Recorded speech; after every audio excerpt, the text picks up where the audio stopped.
তুমি শুনেছা, তোমাদের ভালোবাসা। আমি 94 সালে যখন এই স্কুলে আসি, এই স্কুলের স্বর্ণযুগে আবার ফেরত আসাটা শুরু হয়ে গেছে।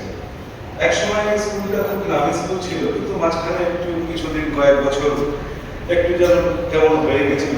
কিন্তু আমি আসার ঠিক আগে থেকে মোটামুটি 92-93 থেকে এই স্কুলের স্বর্ণযুগে আবার ফিরে আসাটা শুরু হয়ে গেছে, এটা রিভাইভাল বলে আর কি।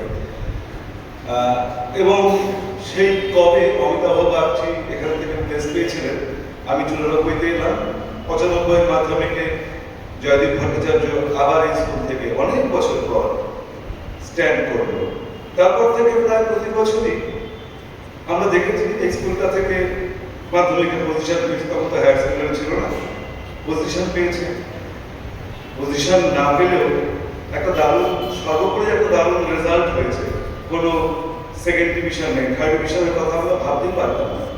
এবং আমি খুব গর্বিত হতাম যখন লোকে বলতো, আমার নিজেরও মনে হতো যে ব্যারাকপুর থেকে মানে উত্তর কলকাতা, উত্তর শহরতলি, মধ্য কলকাতা পর্যন্ত একমাত্র রহরা রামকৃষ্ণ মিশন ছাড়া এই স্কুলের কোনো প্রতিস্পর্ধী বিদ্যালয় নেই।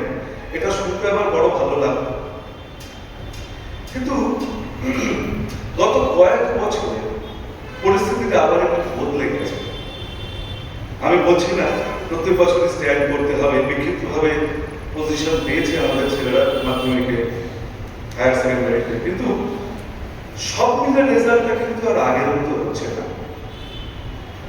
আমরা দেখতে পাচ্ছি যে যেগুলো আমাদের ভাবনার বাইরে ছিল সেই ব্যাপারগুলো ঘটছে। সেকেন্ড ডিভিশন, থার্ড ডিভিশন, শিক্ষক তো একই আছে, স্কুল তো একই আছে, বরং আগের থেকে সুযোগ সুবিধা বেড়েছে। তাহলে এখন কেন হচ্ছে? তোমাদের কিন্তু এই জায়গাটায় একটু নিজেদের দায়িত্ব নিতে হবে। একটা কথা মনে রাখতে হবে, সবাইকে মনে রাখতে হবে, আমরা যারা এই স্কুলে পড়িয়েছি, কাজ করেছি, আমরা সবসময় মনে রেখেছি এই স্কুলটার সংস্কৃতি কিন্তু ভিন্ন, এবং সে সংস্কৃতির শিকড় এত গভীরে যে বাইরের কোনো ঝড় তাকে কোনোদিন টলাতে পারে না। এই সাংস্কৃতিক ঐতিহ্যের সঙ্গে একাত্ম না হতে পারলে এই স্কুলটাকে আমরা এগিয়ে নিয়ে যেতে পারবো না। সে দায়িত্ব আমাদের শিক্ষকদের, সে দায়িত্ব তোমাদের, অভিভাবকদের, সন্ন্যাসীবৃন্দের, সকলের। তোমাদের কাছে আমার আবেদন, উপদেশ যাই বলো না কেন, মন দিয়ে নিজের কাজটা করো। আর এমন আচরণ করো না তোমার কাজ মানে কি, তোমার কাজ মানে পড়াশোনা করো। তার সঙ্গে সুযোগ পেলে একটু খেলাধুলা করো, খেলাধুলা নিজে করো। অন্যের খেলা দেখলে সময় নষ্ট হয়, নিজে খেললে শরীর ভালো হয়, তাই না? পড়াশোনা এবং খেলাধুলো এর দুটোতেই মন দাও। নিজের কাজটা, শুধু নিজের কাজটা, আর কারোর কথা ভাবতে হবে না। আমার কাজ পড়াশোনা করা, অবসর করে খেলাধুলা করা, এই কাজটা আমি মন দিয়ে করবো। তাহলে দেখবে তোমার ভালোর সঙ্গে সঙ্গে তোমাকে নিয়ে তুমি গর্বিত হবে, তোমার বাবা মা গর্বিত হবে।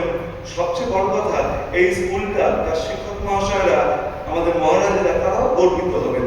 তো নিজে গর্বিত হওয়া, অপরকে গর্বিত করার সুযোগ ছাড়বে কেন? তার জন্য একটাই কাজ, মন দিয়ে লেখাপড়াটা করা। আর এই স্কুলে যারা পড়াচ্ছেন প্রত্যেকেই নিজের যোগ্যতা প্রমাণ করে এসেছেন। কৃতবিদ্য শিক্ষক প্রত্যেকেই। ক্লাসের পড়াটা মন দিয়ে শুনো, তোমাদের বেশি ছুটোছুটি করতে হবে না কোথাও, তাহলে তাদের দেখেও ভালো করে সব দিক থেকে লাভ, শরীরের লাভ, বাবা মায়ের পয়সার লাভ, সব দিক থেকেই লাভ। তো মন দিয়ে ক্লাসের পড়াটা শুনো। আর আমাদের লক্ষ্য ঠিক করে নিতে হবে যে আমি এইরকম রেজাল্টটা করতে চাই। আর তার সঙ্গে সঙ্গে ভাবতে হবে এই স্কুলটার সঙ্গে আমাকে মানানসই হয়ে উঠতে হবে। কেননা এই স্কুলটা আর 5টা স্কুলের থেকে আলাদা। কেন আলাদা সেটা ইতিহাস বলে দেবে, আমি বলার কেউ নই। সেই ইতিহাসের প্রতি শ্রদ্ধা রাখতে হবে, নিজের স্কুলকে অন্য স্কুলের থেকে আরো বেশি করে আলাদা করে তুলতে হবে। সেই দায়িত্ব কিন্তু তোমার। আমরা পুরনো ছাত্রদের নিয়ে গর্ব করি, তারা বিভিন্ন অনুষ্ঠানে এসে আমাদের সামনে যখন দাঁড়ায়, আনন্দের চোখে জল এসে যায়। ভবিষ্যতে তোমাদের সঙ্গে রাস্তায় দেখা হবে, সেই অভিজ্ঞতা যেন আমারও হয়। তোমাদের অনেক অনেক ভালো হোক। আমরা যেন তোমাদের নিয়ে সম্মানিত হতে পারি, চিরকাল গর্বিত বোধ করতে পারি, এই আশা করে আমি আমার কথা শেষ করছি। সবাই ভালো থেকো, মন দিয়ে পড়াশোনা করো, নিজের শরীর ভালো রাখো।